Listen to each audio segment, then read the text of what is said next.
भगवते वासुदेवाय नमः। नमस्कार दोस्तों, कैसे हैं आप सब। बहुत स्वागत है आपके अपने ही चैनल इंस्पिरेशन ऑफ प्रेरणा में। नवरात्रि के 9 दिन बहुत ही खास होते हैं।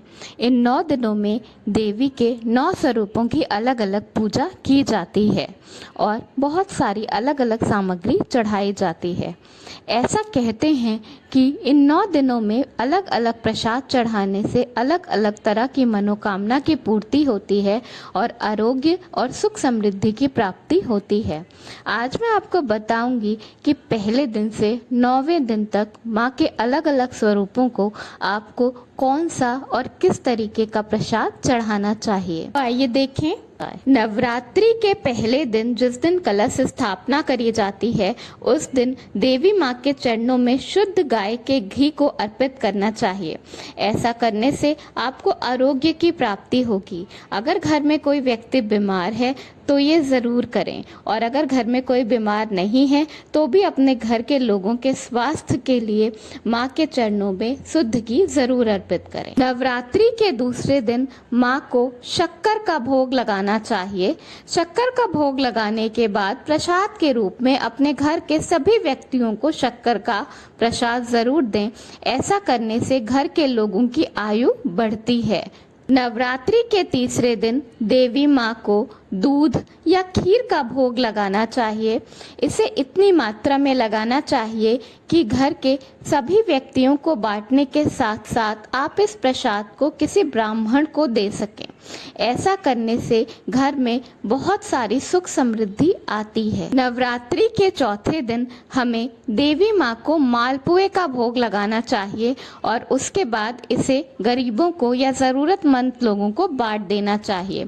ऐसा करने से आपके घर में सुख समृद्धि तो आती भी है और हर तरह का सुख भी आपको प्राप्त होगा। नवरात्रि के 5वें दिन देवी माँ को केले का प्रसाद अर्पित करना चाहिए।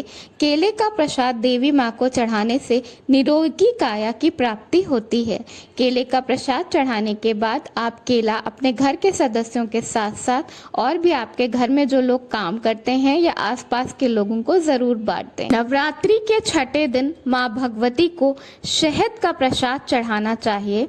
ऐसा कहते हैं कि जो शहद का प्रसाद चढ़ाता है उसकी आकर्षण शक्ति बढ़ जाती है। ये जरूर करना चाहिए। माँ भगवती को 6ठे दिन शहद का प्रसाद जरूर चढ़ाएं। नवरात्रि के 7वें दिन देवी माँ को गुड़ का भोग लगाएं और इसे जरूरतमंद और गरीब व्यक्तियों को बांट दें। ऐसा करने से आपको वैभव और सुख की प्राप्ति होती है।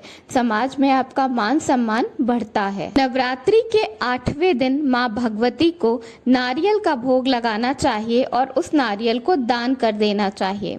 ऐसा कहते हैं कि ऐसा करने से संतान के ऊपर से सारा दुख संकट मिट जाता है और संतान की तरफ से आपको जो भी परेशानियां हैं वो दूर हो जाती हैं। नवरात्रि के 9वें दिन माता भगवती को तिल का भोग लगाएं और उसके बाद इसे दान कर दें या किसी जरूरतमंद व्यक्ति को दे दें।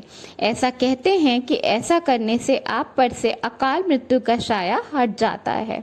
तो ये हैं 9 दिन के 9 प्रसाद जो कि आपको माँ भगवती को अर्पित करना चाहिए पूरी श्रद्धा से। ऐसे तो कहा जाता है कि माँ भगवती को पूरी श्रद्धा से चढ़ाया हुआ एक चावल का दाना भी बहुत होता है। जो भी करें पूरी श्रद्धा से करें। माँ का आशीर्वाद आप पे सदैव बना रहेगा। धन्यवाद। वीडियो पसंद आया हो तो लाइक करिएगा।